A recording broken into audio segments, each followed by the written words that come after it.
to strengthen the front in the Ukrainian war. Although it is obviously that this war, to put it politely, is not being won by the West. We can even say will be lost by the West. If the danger that this war ended like the Afghanistan war. And fourth, the European Union is so unimportant for the US under Trump that the vessel-like elites of this European Union no longer need to be taken into consideration at all. They are simply unimportant and superfluous.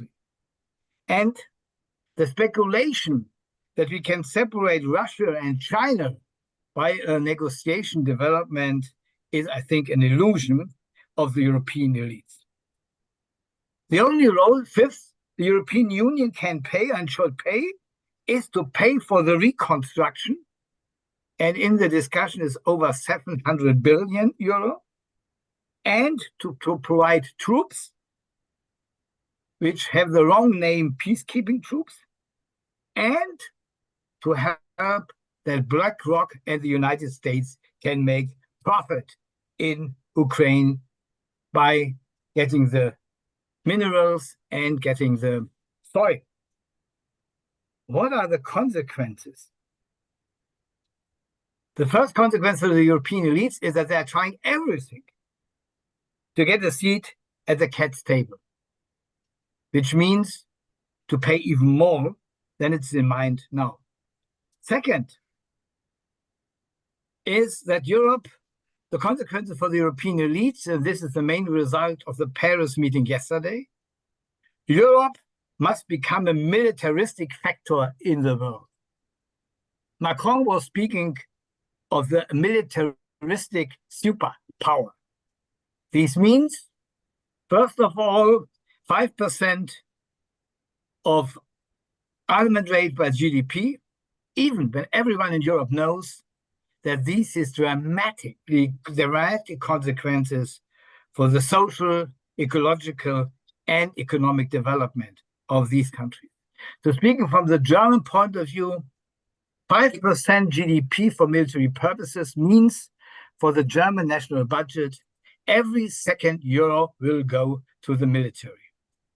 Second point is the militarization of the whole society in Europe. This means the infrastructure, the healthcare system, the education system, and the universities will be militarized and will be more or less under the control and in the direction to support the military development of the country. Third, developing new military structures in Europe, above all, the discussion of the European army, to unite the military forces to a European army, which is difficult because not every country agreed on this, but the directions are very clear, and the steps to the European army were gone during the last years by developing battalions from different countries, which were going to Lithuania and to other East European countries. And the point D, or fourth point, is to develop and strengthen an own military, industrial, scientific complex in Europe, especially an own armament industry, away from the small national defense industries. These attempts are the consequences which are developed by the European elites. These attempts to a greater autonomy, it sounds almost perverse what I'm now saying, is unfortunately the flip side of European militarism. However, it means also an even stronger vassalage and subordination to the United States of America. It is not to develop an independent, more peaceful Europe. It means strengthens the role of vassals of the United States. 3 points for this. First, by buying more weapons from the United States, above all F-35, but all the leaders in Europe, Italy, Germany, Dutch, Belgium, were announcing this. Second, by buying and enlarging the fossil energy fracking component in the European energy systems and buying more fossil energy from the United States. Third, by participating in the US aggressive war plans, especially against China, by sending the Marines and the airplanes, and by supporting the US in West Asia, above all, by supporting the plans of Israel and the United States. Let us not be fooled. The emphasis on European Union and independence does not mean European autonomy detached from the US, but we are a factor that you must take serious and consider and include in the US strategies. So it is not to be more independent. So it is an imperial, aggressive, often militaristic strategy, which includes the danger of wars, and it's initiated in an own organized way by NATO. The main factor to organize the whole system, to organize these new developments, is NATO, and NATO means leadership by the United States. How exactly it will be balanced, European Union militarization includes as a part of NATO strategy, it's open, but it is clear that European Union remains unimportant and a vassal, and peace is threatened. The only alternative, and that is my final sentence, the only alternative to this is to come back to common security and to a new European security order, which must include Russia. And I think as a new component, a European security order must also an Eurasian security order, because Europe's security order in this changing world, in the new power structure, is important with the Eurasian component in the security system. So we need the fight for new cooperative structures, and we need a fight for a new power constellation, and the peace movement has to play a key role, but it will be a long way to go. Thank you. Thanks very much indeed, Reiner. A lot of food for thought there. Now, turning to our second speaker, I'm delighted to welcome Niamh Bhriain. Niamh coordinates the Transnational Institute's War and Pacification Programme, which focuses on the permanent state of war and pacification of resistance. She holds an LLM in International Human Rights Law from the Irish Centre for Human Rights at the National University of Ireland, Galway. So, Niamh, welcome. Over to you. Thanks very much, Kate. And thanks a million to IPB and everyone else for the invitation to speak this evening. And also, it's wonderful to be speaking to such a full virtual room. I think there's over 100 people here in the room, and also I think over 300 people registered, Michelle told us. So I think yeah, it's encouraging to see that people are recognizing that we really are in very scary times, and where we're constantly being bombarded with the media assault. I suppose I'm from Ireland, and we've had a media assault recently on our neutrality and Irish neutrality, and how we should be horrifically ashamed of neutrality and why we should jump on the war bandwagon. So just to say thanks a million to everyone for joining on what I presume, I've no idea what people are joining from, but it's late in the evening for some people, so it's great. I wanted to mention maybe first, I suppose, what do we understand NATO to be? Because of course we constantly hear that NATO is a defense alliance and it's there to keep us safe. And if we don't have security, well, why would you bother investing in health or education or climate mitigation policies if you're not secure first?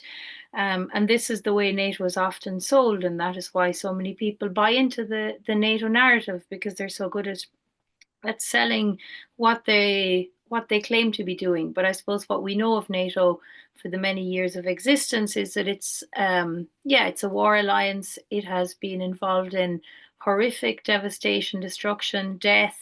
It's an imperialist alliance that's it serves a purpose for US imperialism, the US Euro dynamic, Europe being subservient to US imperialism. I think we've seen that very clearly in the last week or so.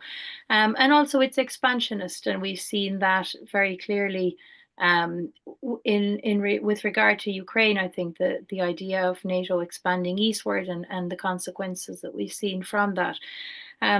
So yeah, let us not be fooled by the constant media onslaught and also the narrative coming from our politicians, political leaders, that we need NATO to keep us safe when the facts actually show us the very opposite.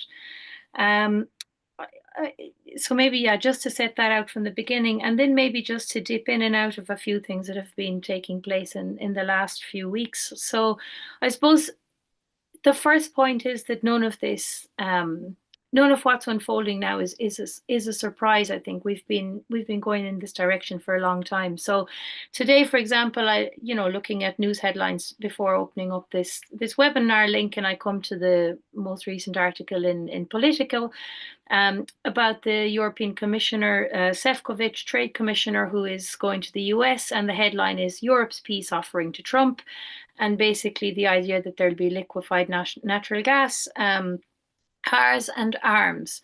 And so basically the European Union scrambling, because as Reiner pointed out very, very adequately, the European Union has made itself irrelevant. It has made itself insignificant. It has made itself unimportant. It has refused time and again over the last number of years to actually carve out any sort of independent policy from the US. And NATO has often been a vehicle where the EU and European member states will come in behind the US by virtue of their membership of NATO. So I don't think it's at all surprising that when you have Donald Trump come back into the presidency for the second time in the US, that you have the European Union sending a commissioner to Washington, scrambling to meet the needs of this latest US President Donald Trump, but also in the same way that the European Union, met the needs of and the demands of the US government under the Democrats and the US presidency. You constantly hear this kind of like-minded friends, and regardless of the fact that you have the US president openly declaring the intent to commit an international crime, the crime of forced displacement, of ethnic cleansing, the conversations that were taking place in Ireland around that, for example, and I think it was similar in other countries, where you have a US president openly declaring the intent to commit an international crime of horrific proportions after over a year of 16 months of normalization of genocide in Palestine. The discussions that are taking place are, well, should we challenge Donald Trump, or will that affect our economic interests? And so you have an active decision to not challenge, to not uphold international law, to not push back when a US president says that they're openly going to turn Gaza into the Riviera of the Middle East, and to weigh up the consequences of challenging that against the impact on a country's economic policy. None of this is new, I think, but I think we're seeing it coming more to the fore now because the language that was used, I suppose, under the Democrats was language that we could get on board with. So the Democrats tell us, as in the same breath where they say they're sending billions of weapons to Israel to continue the genocide against the Palestinian people, they tell us they're working very hard to get in place a ceasefire, for example. So the language that Democrats use is more easily accepted and more easy to get on board with, whereas the under Trump, we're told as it is, we're going to create a Riviera in the Middle East and move the Palestinian people somewhere else, ethnically cleanse the Strip, and Europe, instead of then coming out and saying, well, hold on, what about international law? Remember those, international law, have we forgotten about that? They decide to send the European Commissioner, not just in the context of the announcement on Palestine, but in general, to send the European Commissioner to the US to make what they call a peace offering. And part of the peace offering involves actually making more arms deals. So the idea that actually the peace offering then includes that Europe will actually be buying more weapons from the US, and this is being sold to us as a good thing. That's just the first headline that I pulled out that I thought I'd mention and maybe dissect a little bit. The second thing that I wanted to mention in terms of NATO and the EU, again picking up a little bit on what Reiner said, a few weeks back, it was in January, we had the new Secretary General of NATO, Mark Rutte, a Dutchman. We had him come before the European Parliament and tell the European Parliament that Europe spends basically far too much on healthcare and social services and pensions. I think he gave a figure as a quarter of European states are investing in healthcare, pensions, and social care, and we just need, and I'm using his language, a fraction of that to make us safer and to give that money directly to the arms companies. So we're being told we need, your healthcare and your social services and your pension. Well, forget retiring and being comfortable after working a long life. We need to give that money to these very highly lucrative arms companies, or we're all doomed. And if you challenge that, you are the problem. You are an obstacle towards securing Europe. If you say, well, hold on a second, what is it that makes me feel most insecure? Is it because, for example, now I'm in Ireland where our health system is a shambles?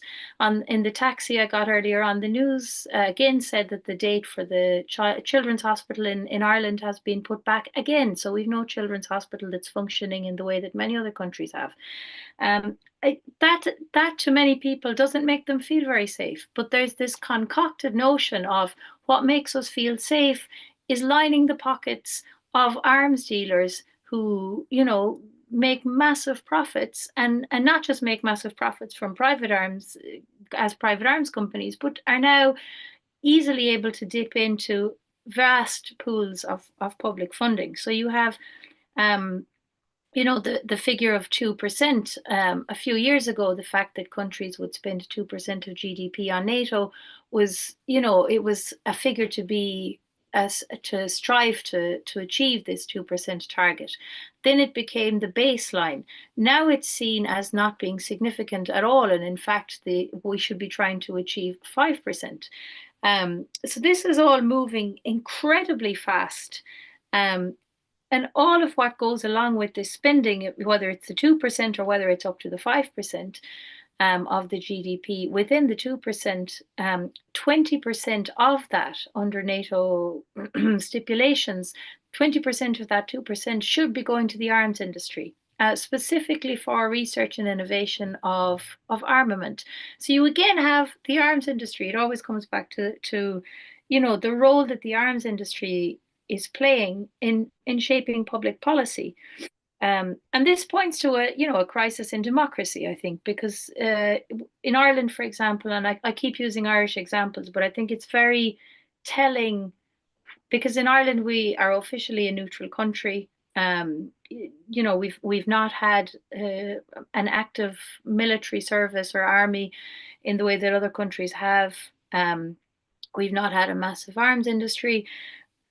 But we've seen almost in record-breaking speed the way the European Union has set up defense spending pools of money that European member states can dip into for defense spending that would then go to arms industries. We've seen in Ireland, the arms lobby now is active. We have an arms lobby group based in Dublin composed of, representatives from, for example, Lockheed Martin, Saab, Indra, some of the biggest arms companies, now based in, with representation in Dublin via this arms lobby group.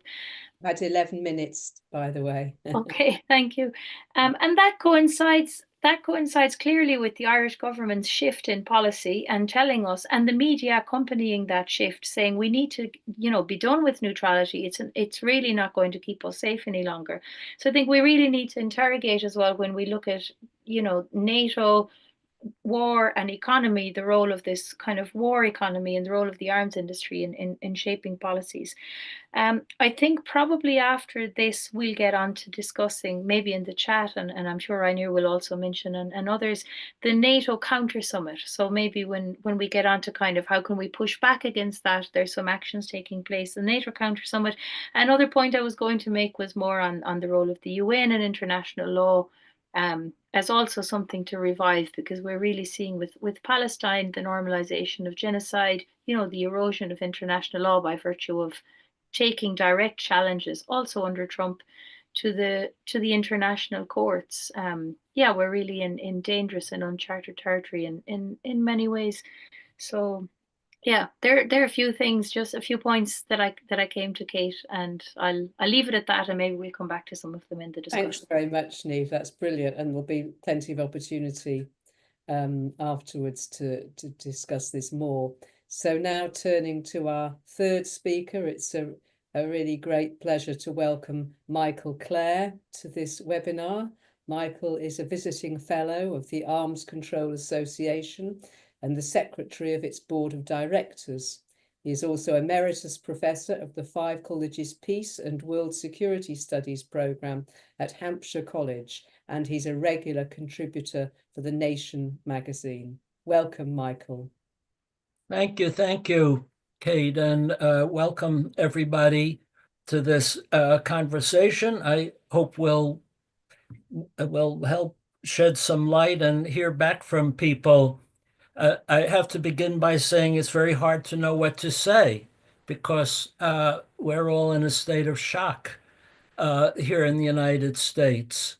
The disasters that we're hearing about are occurring not just at the international level, but at the domestic level. And on the domestic level, they're far more severe even than what we're seeing internationally. So it's very hard to keep one's sanity, let alone come up with a coherent talk and say something useful.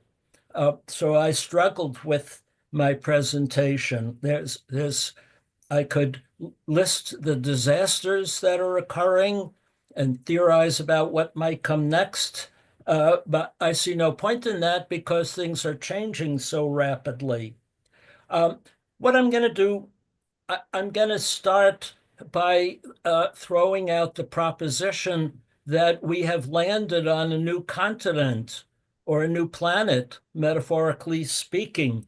What was before, it no longer holds true. The Trump election and all that's accompanied it, I think has to be seen as a discontinuity in the world historical trajectory. Everything that we knew from before no longer holds, and it's a new reality. And if we're going to be effective in this new reality, which as far as I'm concerned, is going to persist indefinitely. I don't think about the Democrats and what they might do down the line, assuming they might even return to power, which is questionable at this point. We're in a new reality, and we have to grasp this new reality, understand it, and figure out how to be relevant and effective in a new world. So the part about this new reality extends to our domestic life in everyday ways. Post offices will be closed. We learned that our national parks are going to be closed. I mean, everyday life will be affected. But what I want to focus on in my few minutes is the crucial issue for us, I think, is a new reality as pertains to the making of foreign policy and military policy in the United States. We had, for decades, since the late 1940s, we had a foreign policy establishment in Washington. Some people call it the foreign policy elite, the foreign policy establishment, the national security state. Some people call it the blob. This blob has made American foreign and military policy for 75 years. With the election of Donald Trump, this establishment that we have struggled with for all these decades has been obliterated. It has been utterly destroyed and will never return. And it's being replaced with a new foreign policy establishment with which we have to contend. So I'm going to try to contrast the two. The old foreign policy establishment that we're so familiar with is composed of the Foreign Service officers and the top leadership of the military, as well as the elites in the top think tanks in Washington, D.C., the academic elites, the top law firms, the top bankers, old wealth, Ivy League wealth, Atlanticists to the core, love that French wine, speak French. These people's priorities, this foreign policy establishment priority has been to preserve U.S. dominance as the number one power, to promote capitalism writ large, to maintain global order so that capitalism can function in an orderly fashion, to promote U.S. values abroad, promote Western solidarity. I would say that was among its primary priorities. Well, now we have a entirely new foreign policy elite that's going to be making the decisions, and it's in the process of formation, and we need to understand it better. I would say it consists of, number one, the Trump organization itself, which has international corporate interests, then the Trump family crony capitalists, the capitalists who have attached themselves, like Elon Musk, to the Trump empire and seek to profit from a new foreign policy. You have the right-wing think tanks that have emerged, the Heritage Foundation being the most reasonable of the group. And then there's the America First Institute, and there are others that we barely knew about a year or two ago. You have the new media moguls, that it was set up and to escape Facebook and so on. New wealth from technology and medical supplies and the like. This is an elite information. We have to learn more about them. What are their priorities, so far as I could tell? Well, first of all, to promote crony capitalism around the world and to enrich Trump and his cronies, to promote white supremacy internationally and domestically. I wish I would like to devote my whole talk to this, but we see this in the outreach to the alternative for Germany, in Germany, by Musk and Vance and Rubio, and also the support for the white Afrikaners in South Africa, to their claim that they've been discriminated against. And there are other examples of this.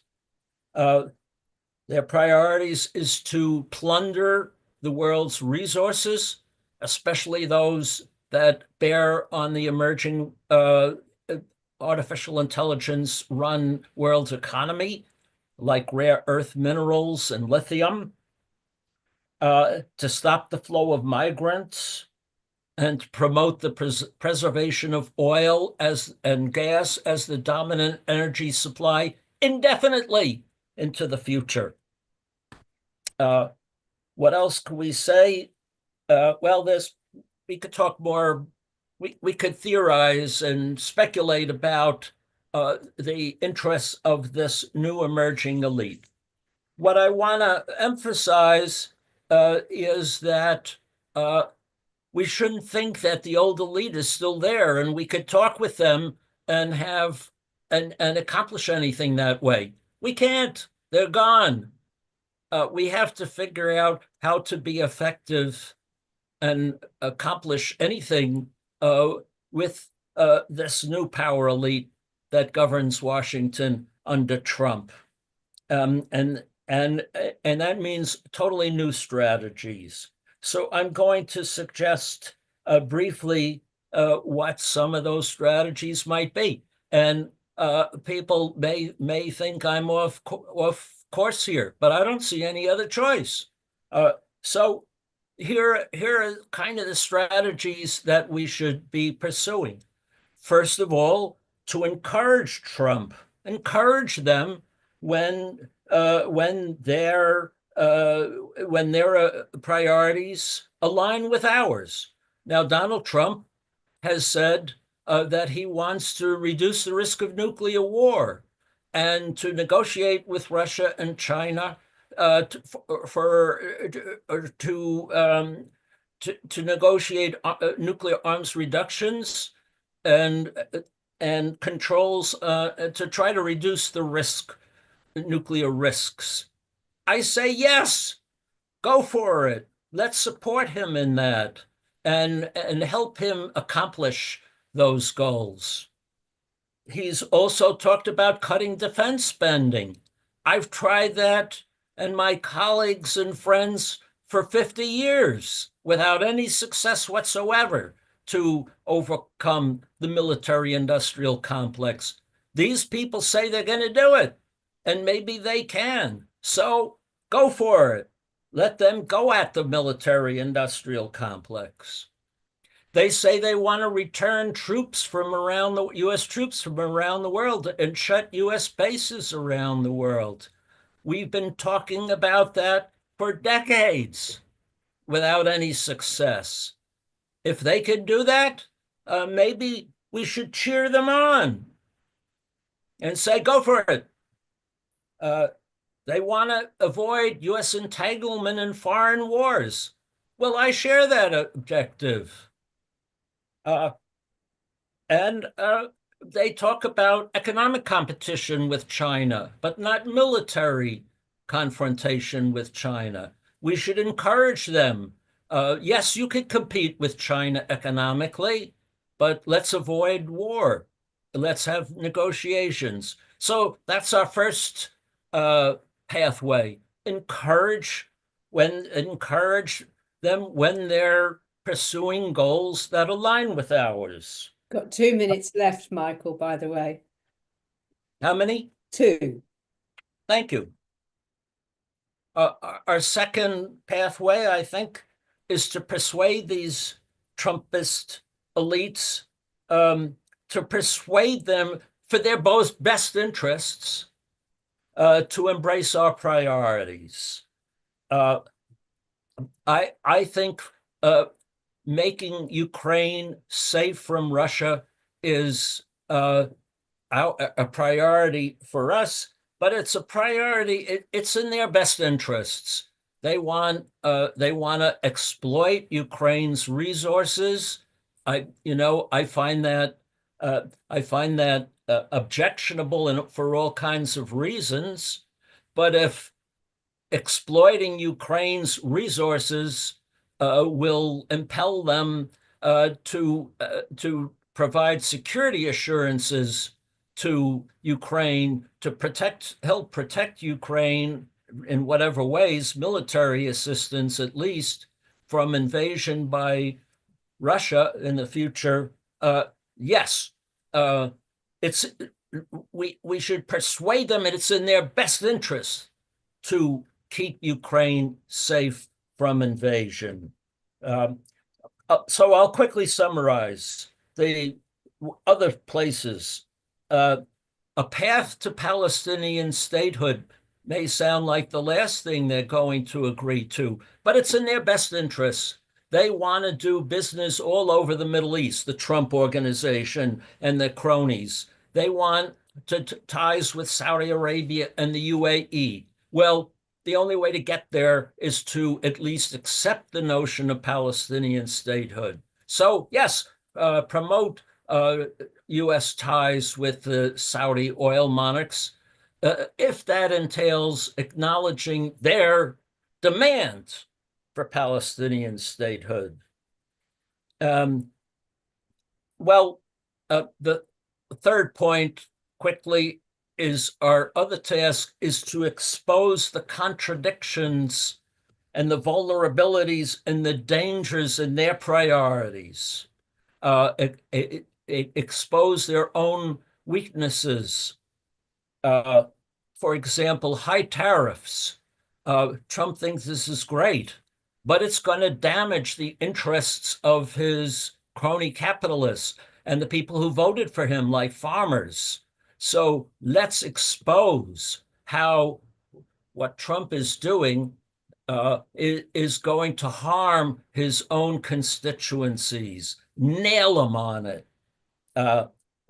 Another example is dividing Europe dividing Europe and making it not and weakening the U.S. alliances with Europe and having an economic fight with Europe.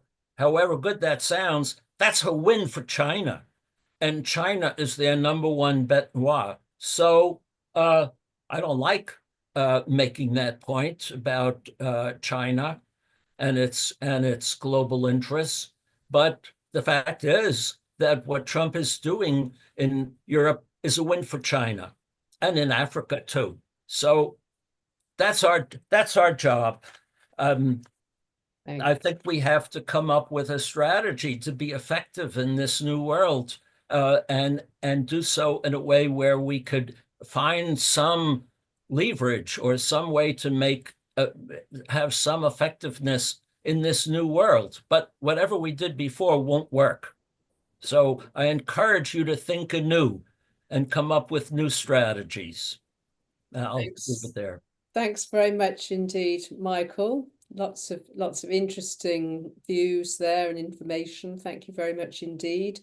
I'm now going to put a question to each of the panelists in order, and then I'm hoping, audience, that gives you the opportunity to put specific questions in the chat. So thanks for sharing links and information and so on in the chat so far, and different perspectives, but please do get us some concrete questions to challenge our speakers with.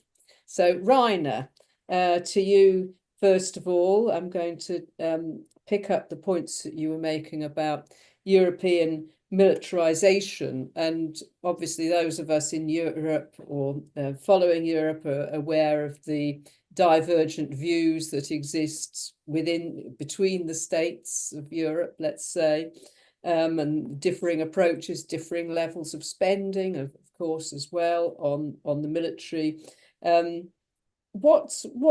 How likely is European unity on the drive to militarization? Is that possible to get some kind of unified position, which some of them want, obviously? And then also then, what prospects are there for building popular opposition to that European militarization? So how likely is a kind of coordinated, unified perspective from Europe pro-militarization, and what are the prospects for anti-militarization? Over to you.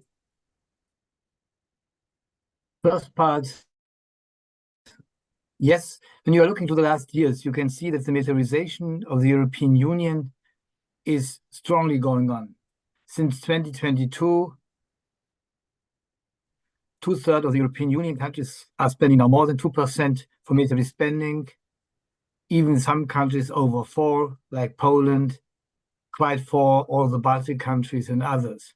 So the way in all European countries is to increase military spending, and the same is with the development of the arms industry in Europe. We had Airbus since a long time. We have now a combination of European companies coming together for submarines, for the whole shipping industry. We have the same by the tanks. So we have the way to a combined military-industrial complex. Third, we have, for the first time and against all the European Union treaties, spending money directly from the European Union to military forces and military development. So this way will be going on. And I'm quite sure that they will increase the number of military spending in quite all European countries. I'm in doubt if they will reach the promised goals by the contradiction in the different European Union countries, and because the economy in the European Union is too weak to spend 5% GDP for military budget without deeply destroying all the social systems in Europe. And this will be, and now I'm coming to the second part of your question, enlarge the protest against this development. What are the key elements for the protest? First of all, it is a general militarization, which is against the interests of the people, against the interests of the trade unions, will be in opposition to many voices in the churches, and is also against the interests of the environmental movement, because the money for all environmental development for climate change will be dramatically reduced. The second is, when they really will enlarge the military spending near to 5%, the budget in all the European countries will be deeply destroyed. The farmers in France will get no money any longer. The people which are working in the landmines in Germany or in other countries will not getting any support for their pensions. The school buildings will not be renovated. We have dirty toilets every day. The university system will be totally destroyed by not giving the money. The scientific community will not get the money which they need for scientific approach and scientific development. And you can continue going through all elements of civil politics. And this will create new kinds of opposition by people which are up to now not on the street, which are up to now be quiet, which are up to now believe the story of Russian is the enemy and the Russian tank will be in your garden in 2 years. But this will change. So there will be a new protest possibilities. And I think, and I'm absolutely with Michael to say we have to go new ways of thinking and discussing and developing of strategies. We need the coalition of all opposition of the victims of military spending and militarization. And that is the job for the peace movement in the future. And I will say one more word. Trump has not said, and this is a key point for Germany, that the new missiles will not come to Germany in 2026. These missiles, which are aggressively can attack Russia in a first use attack, so they are still on the way to Germany. So there is also the need for German protest and European solidarity in this field of peace action. Thanks very much, Reiner. And your point about the missiles to Germany is, I think that's an important one. And I've actually been thinking over the past few days, you know, if he did actually have any anti-nuclear sentiments or genuinely anti-militarization sentiments, presumably he'd stop the deployment of the new B-6112 nuclear weapons to US NATO bases in Europe, and he would decide not to send US nuclear weapons to Britain for the first time in 2 decades. You know, so it's fine hearing the rhetoric about that, his intentions, but you know, we need to see concrete progress on the supposed anti-militarization. The short answer to this, from my understanding, it is possible to reduce the number of nuclear weapons from 6,000 to 4,000 and even 3,500, even without changing any of the aggressive strategy, because there is no use for such a big amount of nuclear weapons. So I can imagine that the modernization and the new weapons you described now will go on, and on the same way, in the same time, we will have a reduction of the number of nuclear weapons in the world because they are useless. Yeah.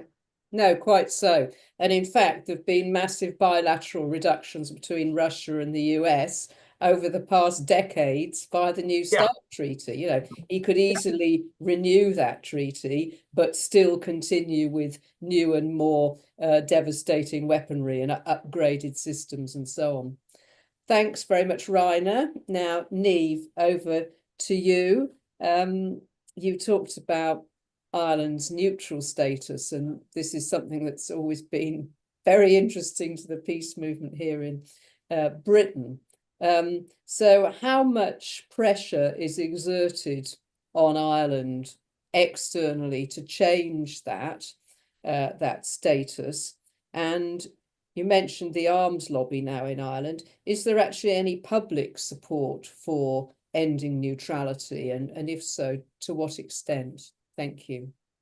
Yeah, thanks for this. And I always like putting a spotlight on neutrality, because I think we're often made to believe that there's no alternative to war and that we must either, be on one side or the other. When in fact, if you have more and more countries declaring themselves neutral in the face of war or permanent state of neutrality, then you have less states that are participating in the war, and you have more states that are capable of putting themselves forward to host peace negotiations, or to act as mediators in any conflict. So I think neutrality is a really useful position. Often it's understood as being inactive, that it's impartial, it's not taking a stand. It's often understood as something that it really isn't. It's often understood as being apolitical, but I can't think of anything more political than saying you're not going to participate in a war. And so in Ireland, our neutrality stems from when the island of Ireland was under full British occupation and around World War I.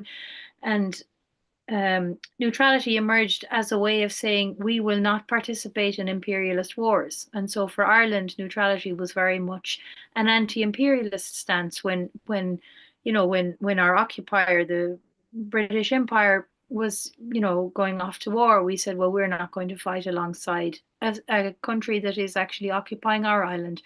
And so neutrality became a way of saying we're not going to war, and very much aligned with an anti-imperialist stance. And Irish people are very proud of neutrality. And most recently we had a poll done, I think it was in January, an opinion poll which asked, do you support Ireland, in its current policy of neutrality, or maintaining its current policy of neutrality? And 75% of Irish people said yes. So it's overwhelmingly supported by the people of Ireland. And so we've seen this massive media onslaught in the last few weeks, because what's coming down the line is our government is planning on removing kind of the last vestiges of our neutrality by removing a legal requirement whereby for Irish troops, more than 12 Irish troops, to be sent overseas on overseas missions, there needs to be a United Nations mandate, which means that Irish troops will not be participating in foreign wars or wars that haven't received, in missions that haven't been approved basically by the UN. So this is a really key component of Irish neutrality. It's known as the triple lock.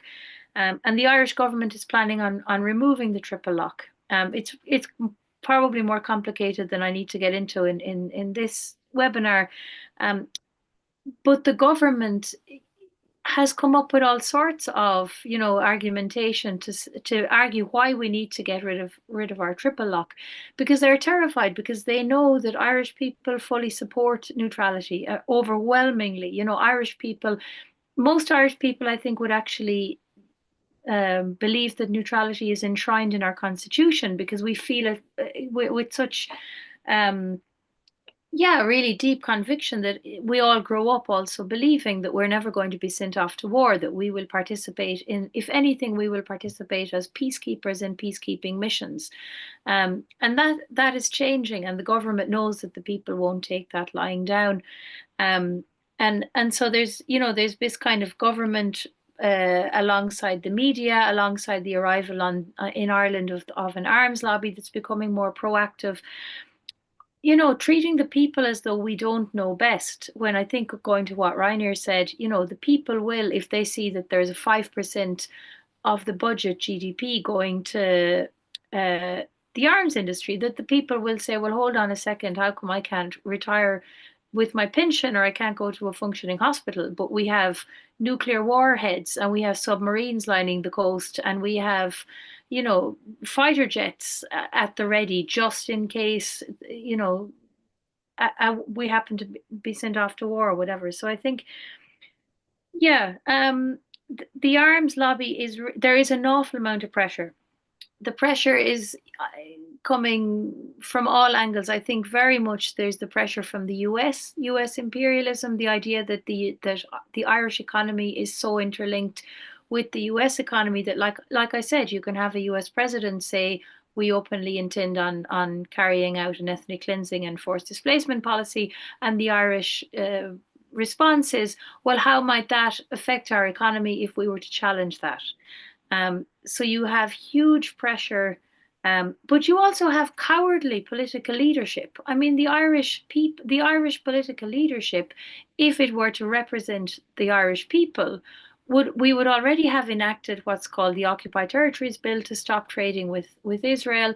We would already have removed US military from Shannon Airport.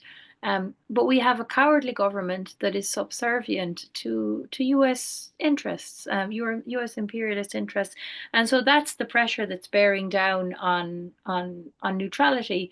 But yeah, I think the people are very attached to the idea of neutrality. They believe fully in it as a way of keeping us out of wars, and I think, yeah, the government may not. Yeah, we really hope that we will manage to not just protect the neutrality that we have, because it's really a shambles in many ways, but that we will actually hopefully manage to strengthen it. So let's see. That's probably wishful thinking. Thanks, Steve. Who knows? I'm sure we're all with you. Yes. in the maintenance of that status. Okay, and then finally, Michael, over to you. Yes, I mean, what you were saying there was very interesting, and particularly touched me was the disaster that is promotion of white supremacy internationally, and certainly looking at the situation from here in Europe, we're very aware of the kind of the empowering and the boosting of the far right that is taking place in Europe, no doubt elsewhere, as a result of Trump's re-election and his kind of aggressive far right political agenda. So that's of grave concern for us here, and we will be challenging that politically as it emerges in Britain and other countries, no doubt. So given what you were saying, the establishment, the pre-existing establishment doesn't exist anymore, or certainly not in its previous form, whatever. So what forces do exist in the United States to oppose this aggressive far-right agenda and its white supremacist agenda? What forces will be working to counter that in an effective fashion? Well, that's a little hard to know at this point. The most effective at this point opposition are the attorney generals of democratically led states. Like, I live in Massachusetts, and our attorney general has been in the front line of going to court to block some of the most egregious actions that Trump has taken. For example, our attorney general was the first to file suit in federal court to block the attempt by Trump to eliminate birthright citizenship, which is a very crucial matter that's enshrined in the Constitution, that people born in this country including the children of former slaves, are entitled to citizenship.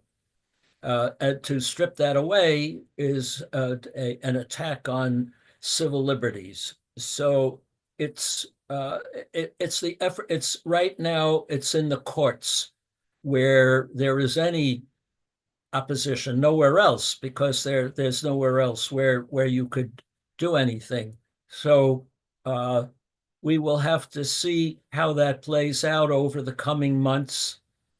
Eventually, this will go to the Supreme, these issues, many of them will go to the Supreme Court, which is heavily favored to Trump, but on the other hand, has its own prerogatives and may or may not block some of his more egregious moves. So that's one path. Another path of opposition is in Congress, where the Republicans want to pass all kinds of legislation to enact the Trump plan on taxes and all kinds of subsidies to his crony interests. But you need a majority in the House, and the Republicans themselves are divided. And the Democrats can use that to slow down or at least affect some of this legislation. But at this point, there are no public forces that are in opposition. People are too shocked. Think of what they called in World War I shell shock. So I can't tell you what forces might emerge. And as I say, they have to be organized along totally new themes and with totally new language and objectives, because everything that we were saying before was what Kamala Harris was saying in her campaign and the people who supported her campaign, and they were harshly defeated. So there's no chance, I believe, to reconstitute that particular coalition around those particular issues. It has to be done differently. Now, Reiner spoke about a coalition of the victims, and that might emerge. Right now, federal employees, these are people who think of themselves as patriots, who many of them may have voted for Donald Trump for all we know. They're being fired right and left for no reason whatsoever. And they're beginning to organize because they are the victims. And they have nothing to do with anything that any of us in the peace movement had ever had any contact with them. So a coalition of the victims, that idea, that may take hold.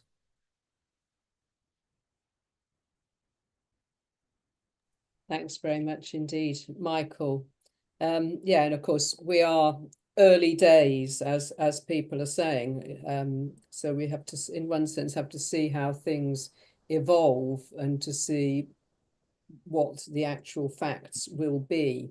So I've got a few questions here that I'm going to put to the panel. So this is a kind of perennial question which comes up in peace movement discussions and so on, but I think it's particularly apt in the current situation. Somebody points out that there are mostly seniors in these webinars, you know, the kind of peace movement webinars that we engage in. Where are the youth there? Obviously, this is about all their futures as well.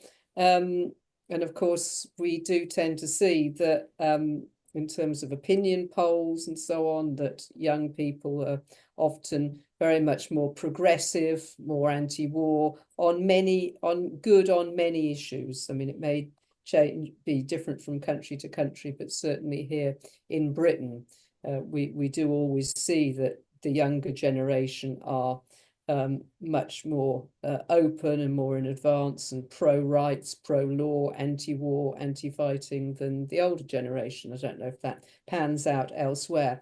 But anyway, the question then is, so how do we get them involved? I'm sure you've all been asked it many times before, but think about it in the current context. How do we get young people involved? Who would like to go first on that? Can I come on Please that? do, Niamh. Yeah. Yeah, I think the young people are very involved. Maybe they're not on this particular webinar, but I think if you understand the anti-genocide, anti-Israeli apartheid, the Palestine movement is essentially an anti-war movement also, because it's really challenging the structures of power that lead us to war after war after war. It's challenge. You've had activists occupying arms companies, blockading gates, chaining themselves to railings. All of the people doing all of those. University students that really nearly broke the university system and its complicity in genocide. That was all young people. So I think maybe there's not young people on this particular call, but there's young people on the streets almost every week in most European capitals, but also around the world. I say Europe because it's the context I'm most familiar with. It's mostly young, very active, very politicized people who are saying no to genocide, no to war, no to, US arming Israel, European arming Israel, no to imperialism. And that's a massive cause for, hope and inspiration that there is and there are younger people. And I hope I can put myself in the younger people bracket. I don't know. Of course you can. I don't know. But yeah, I do think there are an awful lot of younger people organizing, and it would be to do them a disservice, I think, to not recognize that on this call. I couldn't agree more. And it's certainly here in Britain on our massive Gaza demonstrations, massive amounts of young people. And as you say, the university encampments and the direct actions and so on, overwhelmingly young people. And of course, that translates also across into the climate movement as well, so because they don't have, well, this is my feeling, because they don't necessarily organize in the same traditional ways that the older people may organize, or choose to engage in the ways that we do. That doesn't mean they're not active, and they're probably, well, thousands, hundreds of thousands of them are more active, than a lot of the older generation. So, but it's not good to compare. We all do what we can do, But Reiner or Michael, do you want to come in on that? No. No. I have 3 points for this. I will not repeat what you both were saying to the young people in different parts of the peace movement. But the second point for me is we need more coalition building with these movements where young people are really engaged. This is the climate change movement, and this is the movement against the right-wing forces in our countries. So part of the work of the peace movement is to open to these different movements and to develop coalitions and common actions and activities with them. That is not always easy, but it's a challenge. And the third point, I'm coming back to my coalition of the victims. The young people will be the victims of the militarization of the society. At school, at universities, by future work, by the pensions, by everything. So I think there is really a great chance in the discussion and the development of the peace movement also to engage more young people. And I can only say this for Germany. We have, during the last month, the first step, we have a revitalization of young people organizing in so-called youth coalitions in Germany, active against military spending and against the new discussion that everyone of Germany has to go to the army. So there is a chance for the development. But let me say a last sentence to say something for the elder people. The elder people are the majority in the different countries. So when the elder people will together go on the streets, we would be really a big, big power. So I'm absolutely in favor of convincing young people to move, to be active with us. But I would like to say also that we also need to convince all generations to fight against these horrible developments which are in front of us. I do have a thought. I want to disagree with Reiner a bit, even though I mostly agree. I think the peace movement has been under pressure for the reasons you cited, to align itself with climate action movements, pro-Palestinian movements, and other movements that young people favor, or where they're more concentrated, to form broad-based coalitions. And I think in this new era, maybe we have to rethink that. I think that the peace movement's job now should be overwhelmingly focused on its core issues, especially stopping World War III. Oppose nuclear weapons, and not attempt to have a broad agenda beyond that, much beyond that. Anti-militarism, anti-arms industries, yes, is part of that, but mainly focused on avoiding World War III and the use of nuclear weapons. This is an issue where young people, whether they're there yet or not, are going to come there because they're going to be increasingly exposed to the risk of nuclear war. And I think the fact is that we have allowed our issues to be diluted, and set aside and got rusty because of our attempts to form alliances. Maybe I'm not saying I'm not making a firm point about this. I'm just saying we have to rethink our strategy. And I'm coming more and more to the view that cohering around our core interests, which cut across class lines and age lines. Trump speaks about this. His constituents do not want to go to war, and they do not want a nuclear war.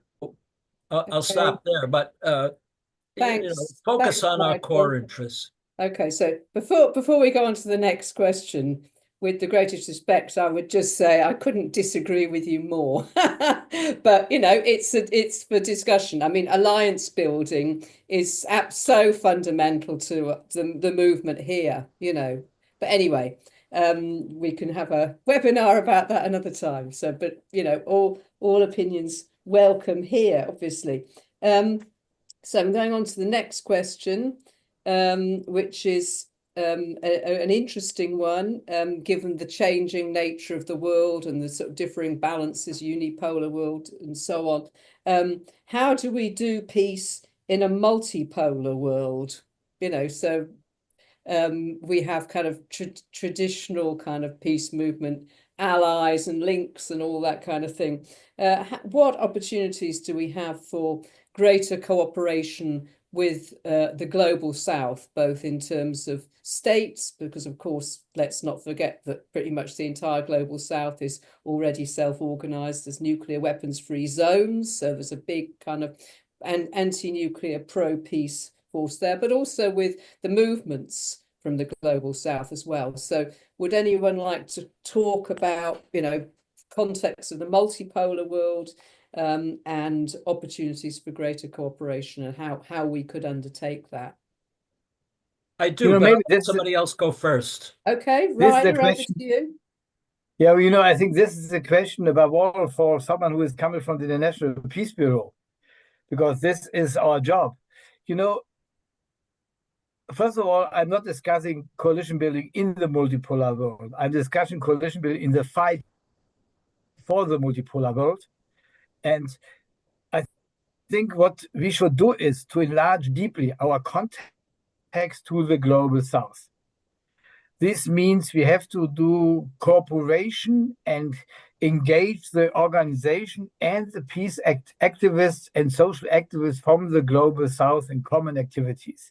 For example, IPB was developing with colleagues from China, from South Korea, from Australia, from India, and from Mongolia, a document for common security in the Indo-Pacific region. And we promote this in the different organizations and together with the organization in the different countries. This is, for me, one example of cooperation. On the European level, I think we should come to common activities in Brussels against the military spending and the role of the European Union. It is absolutely time for a bigger demonstration against these 2 points.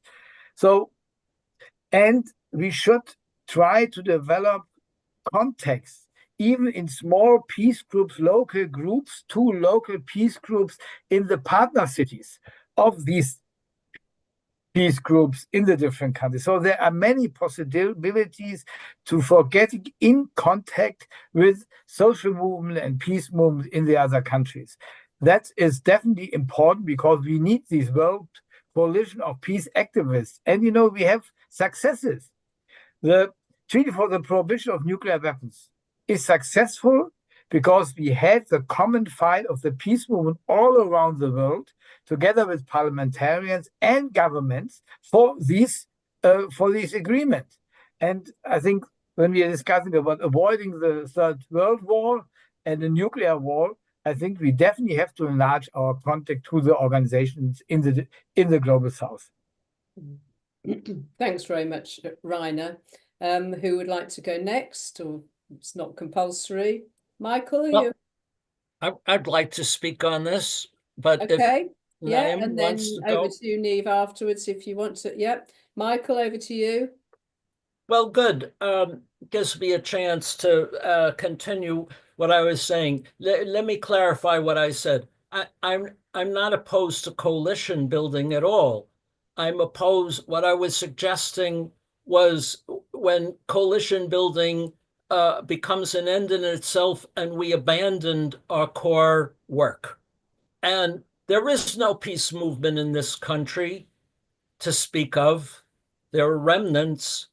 But what we have is scattered on so many issues. I think that we'll be able to make coalitions when we have promoted and strengthened and made louder our demands. Now, you asked, what do we do in a multipolar world? Well, Kate, I see right behind you a symbol. When I was a young person and starting out as an activist, I didn't have to say anything.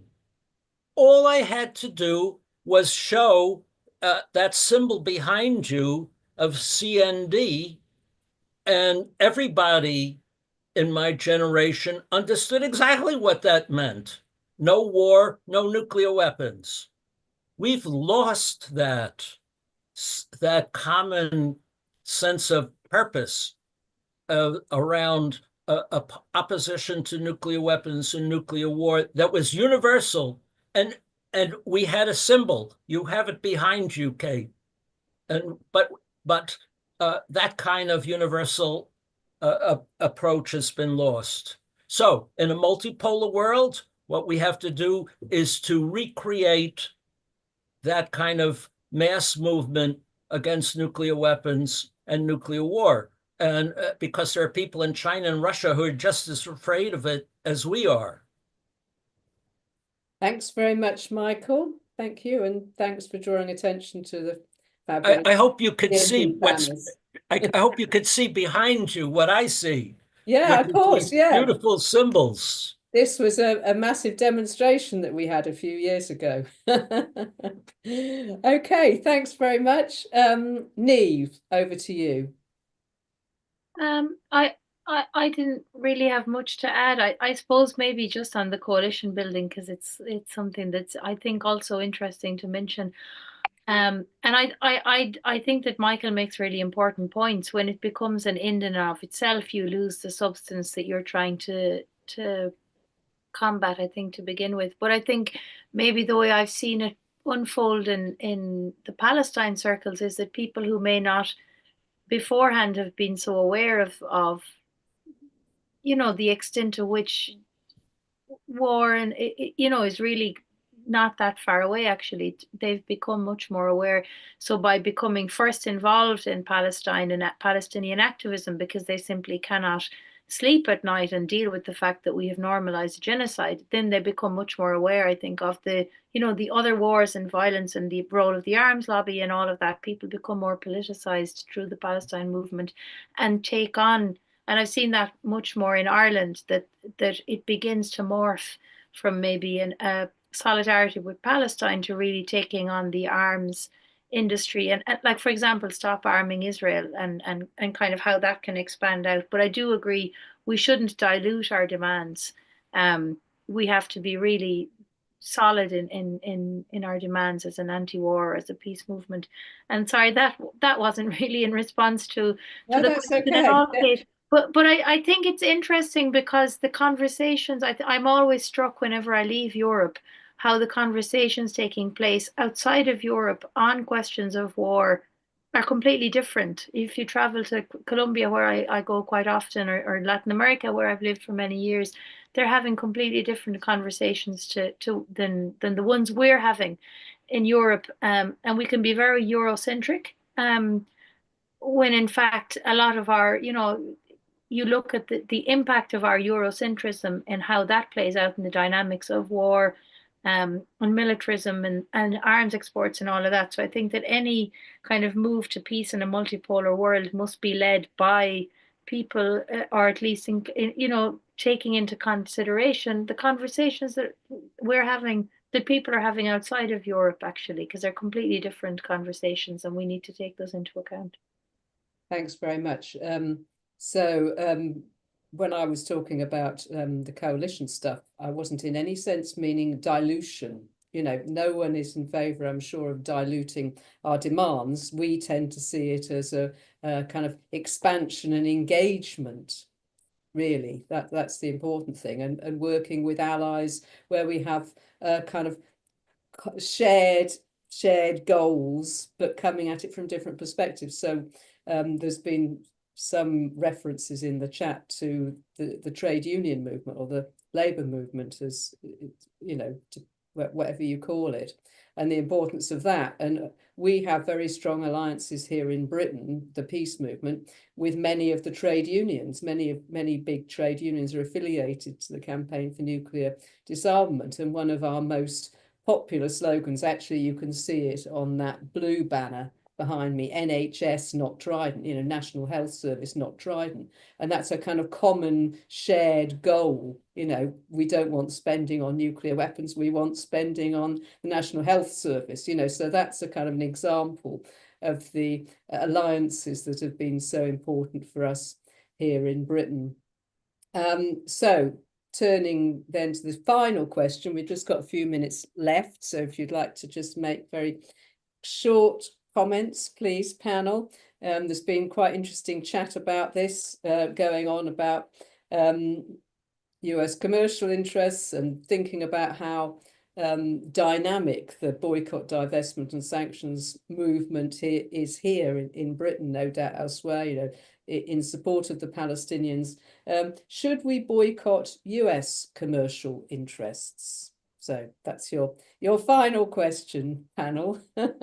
Who would like to say something on that?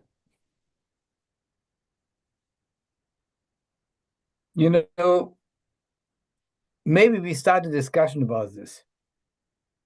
The campaign against to boycott Israel was started not without a long discussion how to develop it. And maybe we start the discussion. But following Michael, I think we should see with which point of the new Trump administration we agree and where we can push them. And for me in Europe, I will underline this, is the stop and the end of the killing in Ukraine and the destroying of these countries a very important point. And when Trump is going in a direction of negotiations and agreements and comes to a ceasefire, and maybe even as a first step to a cold peace, then it is absolutely helpful for the people in Ukraine in their third winter, and they're at 30 degrees under zero. They have no warm water. They have no heat in many parts of the countries, and they need the end of the war. And I'm not speaking about the many victims on both sides. So let us support the suggestions of the Trump administrations and the discussions and push, and this is now the European issues, and push the European governments that they stop talking only about the continuation of war and only talking about weapons, instead of coming out with own suggestions for a peace process. And then we can see what will be the results. And hopefully we have a positive result, and this will change a lot of things. And the same is to other suggestions of the Trump administration. I'm absolutely not a friend of Trump, no one of us. But, when he comes with suggestions which are nearby to our positions, we should push them and help that they are becoming reality.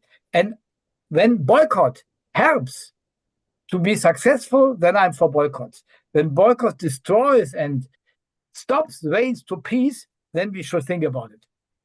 Thanks very much, Reiner. Niamh or Michael, do you want to come in on this? Let Niamh go first. Niamh? Yeah, just on the question of boycott. I mean, I think that the boycott, divest, sanction BDS movement has been really successful actually in their campaigning, and many of the companies that they call for boycott of are not Israeli companies. So it's for example, McDonald's is on the boycott list, Starbucks is on the boycott list. Many of the companies on there are not necessarily Israeli companies, but they're doing business with Israel. They're making money in a state that's recognized as an apartheid state and in the act of carrying out a genocide. So yeah, I think I probably align with what Reiner said. It's really complicated, and we have 2 minutes, so it's impossible to give a coherent answer. But I think,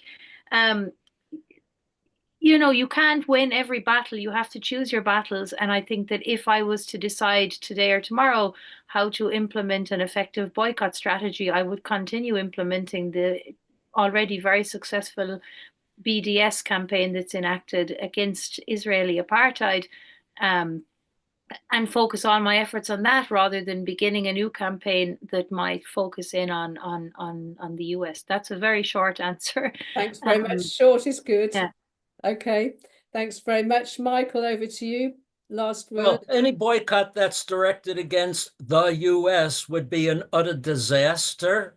And please stop thinking about it, because we talked before about a coalition of the victims.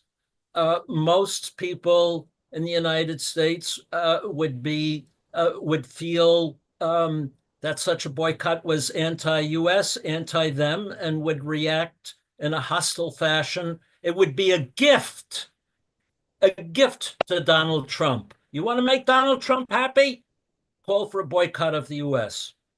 Now, on the other hand, if you want to, as I said earlier, try to probe the differences within the Trumpian world and boycott the Trump Organization and Elon Musk's Twitter X platform, well, that would make a difference, because you could say it's targeted to parts of the Trump empire that most Americans see no benefit from economically, or the opposite. So you have to want to maybe take advantage of those differences, but to attack the US is a crazy idea. It's a gift to Donald Trump, and that's the last thing you want to do. Okay, thanks very much. Thanks to our panel. Thank you very much indeed. I'm just going to pick up on something now which Niamh mentioned at the start, which is the anti-NATO events. So one of the hosts this evening is the No to NATO network. So on behalf of that, this is to remind you that from June the 24th to the 26th, the next NATO Heads of State Summit is taking place in The Hague in the Netherlands. So the peace movement in the Netherlands is very actively organising around this. The peace movement across Europe and elsewhere is also actively in support and working to build the best possible, biggest possible opposition there. So I can inform you that on Sunday, the 21st of June, there will be a counter summit. There's a long history of counter summits, both, well, everywhere really.